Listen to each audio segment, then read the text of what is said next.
Bellini! What the f***? I gotta beep that. Napoli. No, perché Napoli. Napoli. Football. Non ci può credere neanche lui. Dobbiamo parlare di cose tattiche, di approfondimenti specifici. Kit Benz. Bonjour. È un marchio pazzesco. Rumori incredibili. Eccoci qua, amici bellini, capolisti, benvenuti, i comportamenti, gli occhi, gli occhiali da fabbro, li rivediamo come sempre. E vi siete svegliati bene? Immagino di sì, perché siamo capolisti ed è una classifica che esalta anche gli amici americani. Antonio De Concilis, benvenuto. Io voglio sviscerare un po' di numeri, ma non vorrei sviscerare i numeri soliti che lo fanno tutti. Io cerco sempre di portarvi dei contenuti quanto è possibile diversi. Poi è chiaro, se il Napoli continua a vincere, se il Napoli è rullo compressore, se il Napoli è schiacciasassi e tutti gli aggettivi che non si riescono a trovare, a quanto pare si chiede sempre a Spalletti: maturo, un Napoli sontuoso, un Napoli mentalizzato, un Napoli che ha più voglia di vincere che paura di perdere. Anche se, diciamola, qualche cosuccia su questa partita, perché su Osi che aveva un po', la sentiva la partita, l'importanza della partita. Abbiamo un Amrabat tattico, abbiamo il nuovo modo di vedere gli screenshot. Con l'Amrabat tattico andremo alle pagelle doverosissime. Prima che mi dimentichi, perché io di solito mi dimentico sempre il voto all'arbitro e poi dopo Peppe Di Palma mi deve, perché lui prende tutte le cose. Allora diciamolo subito: voto all'arbitro 5.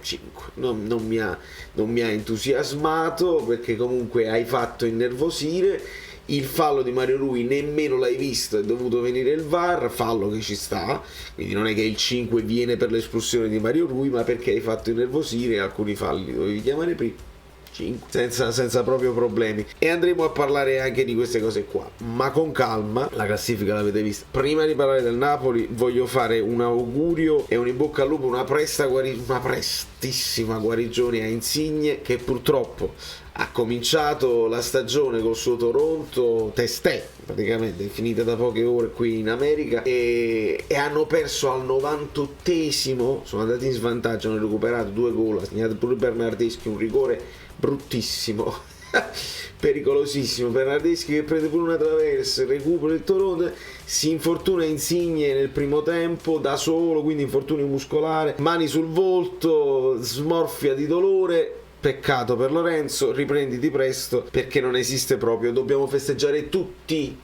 quest'anno, tutti, compreso Insigne, compreso Mertens, compreso Koulibaly, tutti, Marfella, Contini e Gollini. Andiamo agli screenshot e c'è un modo diverso di fare gli screenshot, vedete?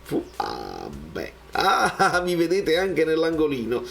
E vediamo un pochino quali screenshot ho pensato di farvi vedere. Voglio cominciare, come vedete, dal sesto minuto.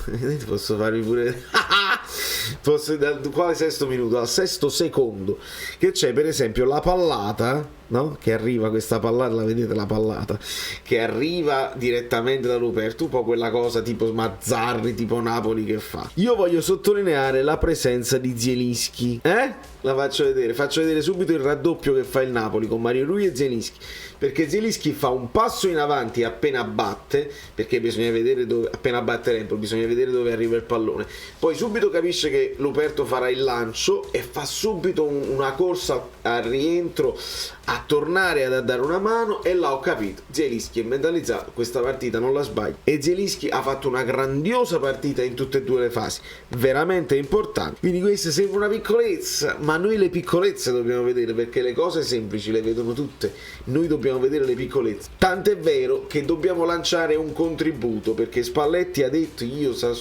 c'è un'immagine che vogliamo far vedere, sentite, che forse vi è sfuggita, ma ve la faccio vedere. La partita contro il Sassuolo, io ho 25 anni che faccio l'allenatore, una roba del genere non l'avevo mai vista. Cioè 10 10 assatanati perché ci potevano far gol senza pensare a niente, a voler riconquistare terreno, a voler riportarsi dietro la linea difensiva. Sono tutti pronti a buttarsi al di là del recinto per dare una mano al compagno. E onestamente Spalletti, tu parli di un calcio d'angolo, io non lo so se è un'altra azione così, però io mi sono permesso di farla notare questa cosa. Mi piace sottolineare quello che nessuno vi farà vedere, magari qualcuno ve lo farà vedere, ma io ve lo faccio vedere di mattina presto. Sassuolo-Napoli 0-2, al 47esimo e 47 secondi del primo tempo c'è una punizione per il Napoli.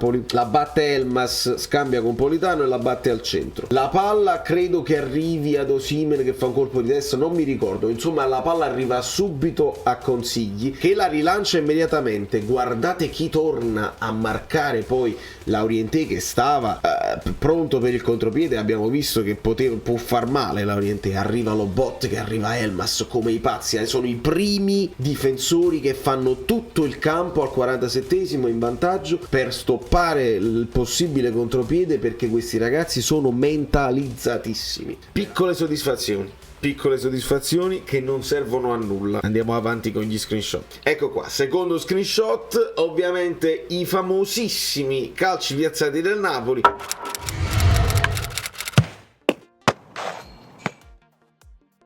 In questo caso parliamo di calci d'angolo, dove c'è sempre stata la doppia presenza di Mario Rui e di Zielinski, quindi dando il dubbio: arriva un cross a rientrare verso il centro oppure uno a uscire, oppure avviene lo scambio, perché molto spesso scambiavano e quindi facevamo muovere la difesa dell'Empoli e poi arrivava il cross.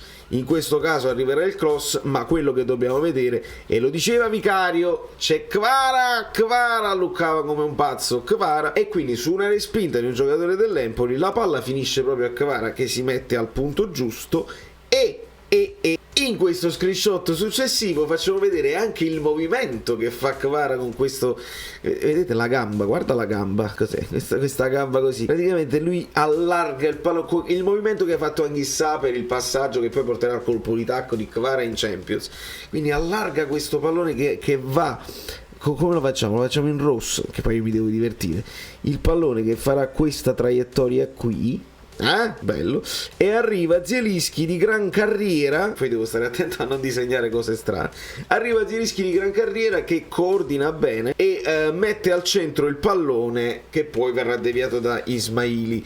Andiamo a vedere nello specifico, perché è qui che io vi dico che probabilmente Osi sentiva un po' la partita, aveva la fretta di segnare, non ha avuto la fretta nell'occasione del gol che è riuscito ad aspettare e ha fatto il tapino in posizione regolare, ma in questo caso sul cross di Zielinski che arriva di prima Osi è un po' davanti e in questo caso potrebbe, vediamo con i potenti mezzi, anche di tirare una bella linea, vedete?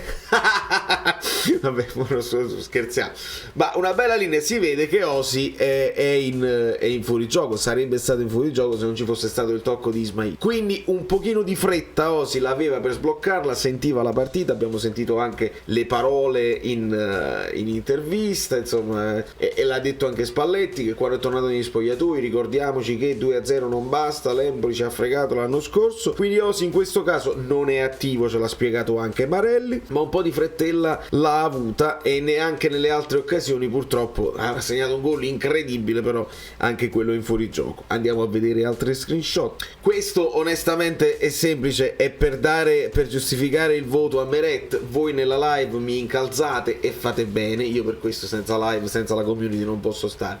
È importante ragazzi che vi guardiate tutte le reaction, che vi guardiate, lo so le live sono lunghe, ma se ve le guardate tutte capite meglio come la penso e arrivate, non farete mai delle domande che già mi sono state fatte, è importante. E nella live mi avete detto sì però quelle uscite di Meret, ed è giusto, arriva il calcio d'angolo qui e Meret lo vediamo, la palla è qua, io mi devo divertire, ecco qua, la palla sta lì e Meret interviene, un'uscita non probabilmente difficilissima, ma la segnaliamo per dare il voto a Meret, quindi anche per un po' di soddisfazione e anche per usare questi screenshot che mi diverto moltissimo. Nell'occasione del gol di Osimhen ovviamente sottolineiamo la presenza di Kvara che riceve da quest'altra parte, questa volta il pallone, si coordina per il tiro che poi arriverà in questa zona, vediamo così, però più bassa, in questa zona qui, e sulla respinta poi di Vicario Osi sarà rapace nel ribadire a rete con un tap-in, e quindi anche questa volta Kvara, Vicario ha urlato, ma Kvara si è riuscito a coordinare liberissimo ed è riuscito a essere pericoloso, e quindi arriva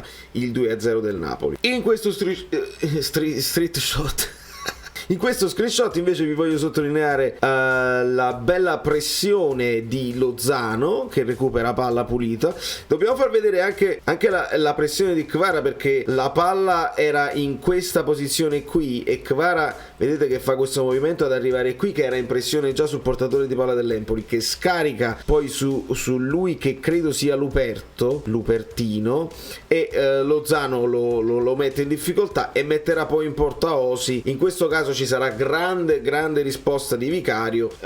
Osi tira in porta a colpo sicuro, Vicario fa la bella parata, fa 2 o 3 belle parate Vicario, resta un portiere che secondo me è da tenere d'occhio, quindi bene anche Lozano. E qua vediamo come il signor Elmas, che entra al 70esimo, qua serpentina dalla sinistra, arriva in questa zona, potrebbe tirare, indovina un piccolo lob precisissimo che frega due difensori dell'Empoli, e qui Osi il controllo non è precisissimo, tira di sinistro e qua fa un'altra grande parata Vicario che gli chiude proprio lo spazio, gli va incontro e gli chiude lo spazio. Quindi qua comincia la partita di Elmas che farà un partitone, e lo vediamo anche in questa occasione dove Elmas recupera palla dalla difesa. Qua vediamo proprio il momento del dribbling di Elmas, e qua mi piace anche sottolineare questo credo sia già Simeone che è in campo, e anche Zielinski che non ha smesso di correre e di andare in avanti il più possibile, perché poi Zielinski verrà sostituito al 93esimo con Gaetano e Anghissà con Dombele, ma fino al 93esimo Zielinski ha continuato a correre in avanti e indietro.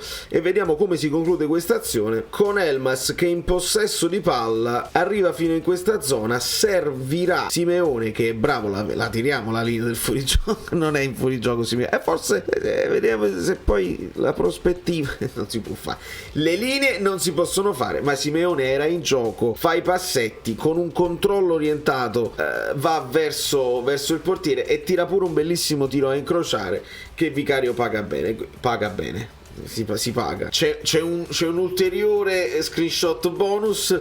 Siamo al 95esimo e 39 secondi. Questo qua indovinate chi è? È sempre Elmas che è andato in pressing anche sul portiere. Vicario costretto a un rinvio frettoloso che verrà intercettato da Gaetano, che poi darà la palla a Simeone, che poi a sua volta darà la palla a Gaetano, che non avrà la freddezza né di trovare la porta né di scaricarla dietro per Simeone che era tornato, e lo stesso Elmas che si era accentrato, era rimasto un po' più arretrato per prendere uno scarico verso il centro. Purtroppo Gaetano non ha avuto la possibilità, ma questo a testimonianza che il Napoli sullo 0-2 al 96esimo con un uomo in meno ha comunque dominato e cercava e meritava probabilmente anche il 3-0. Gli screenshot vi piacciono? Guardate come sono belli, piace saperlo. Ma con un Ambrabam tattico andiamo a fare le pagelle, perché se no è lunga. Diamo 6,5 a Meret perché è giusto dare 6,5 a Meret, diamo 6,5 a Di Lorenzo, partita quasi di ordinaria amministrazione, poca roba, però voglio dare questa volta 7,5 ad Amir e 7 a Kim comunque straordinario. Voglio dare 7,5 a Rachmani, perché Rachmani all'inizio proprio del secondo tempo salva un gol che stava per fare l'Empoli a colpo sicuro, credo fosse Piccoli in girata da vicino dall'area piccola, e quindi ottimo intervento di Rachmani che secondo me merita il 7,5, e do la palma di migliore in campo insieme ad altri, perché bisogna dividersela questa palma. Ad Anghissà Sa diamo 6 perché attacca e stacca, i nuovi sticker di Anghissà, attacca e stacca, fa vedere delle cose straordinarie, poi stacca, si scoccia, si leva le scarpe, si rilassa un pochino, un po' un drink, poi riattacca perché poi si rende conto pure che con l'inferiorità numerica e fa vedere delle cose ottime di nuovo. Questo è Anghissà, prendiamocelo. Adesso ci saranno le partite importanti, immagino che con la Lazio, con l'Atalanta, con la Champions ci farà vedere le prestazioni di Anghissà. Quello che invece non fa differenza di prestazione in Champions con l'avversario X o con l'avversario Y è Lobotka, che si prende un altro 7,5 perché non ci dobbiamo abituare, che dice vabbè che Lobotka oramai è così. No, quello che sta facendo sto ragazzo è incredibile in fase difensiva e in fase di costruzione. 7,5 Lobotka, e do 7 a Zielinski, molto mentalizzato, molto presente nell'azione, rincorreva gli avversari, si proponeva in avanti. Bene, questo è lo Zielinski che ci piace. Do 7 a Lozano, vispo, vivace, mette Osi in porta, Osi a cui do ancora 7,5 perché segna ancora, perché siamo a 19 gol in campionato, perché siamo all'8º gol consecutivo in campionato, 9 se consideri anche la Champions. Sono numeri straordinari, ha raggiunto Cristiano Ronaldo, è difficile dire altro. Lo abbiamo visto un pochino sentire la partita, anche dire a Rachmani resta dietro quando insomma la paura su quel calcio d'angolo di prendere la siringa. Leader, sente la stagione, sa che è una stagione importantissima per sé e per i compagni. 7,5 Osi, e do 7 a Kvara perché lo puoi vedere anche di meno, può fare anche qualche dribbling di meno, magari non riesce a fare un assist o un gol, però entra nelle azioni del gol perché sul tiro ribadisce Osi, e quello di Zielinski, che poi era un passaggio, arriva su uno spunto suo. Quindi Kvara ci mette lo zampino anche questa volta. Voglio dare 7 a Elmas, che entra benissimo, 6,5 a Simeone, che in pochi secondi si rende sempre comunque pericoloso. Lasciamo perdere Oliveira e gli altri, e per sfizio vediamo cosa succede quando Mario Rui, di cui abbiamo parlato ampiamente in live, si fa espellere. Entra Oliveira, che andrà qui, quindi entra Oliveira al posto di Kvara, e Elmas non si muove, se ho visto bene non si muove tanto il centrocampo del Napoli. Io ho visto questa cosa qui con Osimhen e Elmas a volte anche in linea, ma un Elmas molto mobile che andava dappertutto, veniva anche a dare una mano, e quindi con Zielinski che poteva fare le sue sovrapposizioni.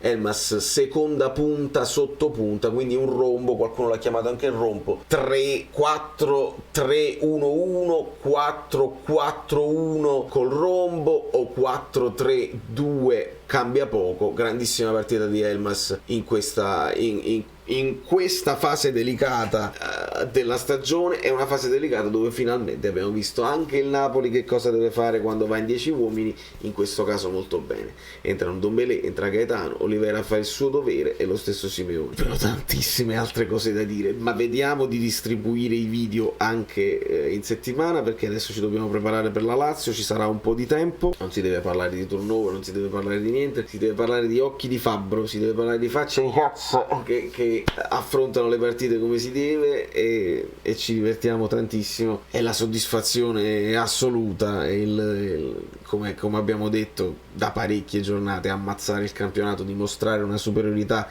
mai vista prima, proprio vedere anche gli altri youtuber che hanno finito le parole. Il Napoli sta dispensando, ecco, è un Napoli generoso che sta dispensando visualizzazioni, perché poi il tifoso in brodo di giuggiole se li va a guardare tutti i youtuber, e visto che per avere poi un po' di onestà intellettuale lo youtuber, anche tifoso di altre squadre, deve ammettere la superiorità del Napoli, vedo tutti i tifosi che apprezzano, che bello sentirti parlare bene del Napoli, e che bello, e che bello. È giusto che sia così. Quindi il Napoli generoso sta distribuendo un po' di gioia anche ai tifosi delle squadre avversarie, quelli che ammettono la superiorità. Quelli che non la ammettono, veramente, onestamente, sono fatti loro. Da New York, Valerio Fruto è tutto, vi bacio, ci saranno altre tantissime cose da dire, ma io devo andare a dormire, mamma lo sa, un bacio a mamma, ecco. Sembra una parrucca, ma non è vero, perché vedi, cambia. Ah, ma no, che meraviglia, io me li fai. Sono Saverio Asoli. Dobbiamo arrivare a 20.000 iscritti, di cortesia, perché questo è l'anno. Avete lasciato i like? Niente più, dai, basta, sei cringe. Quante cose.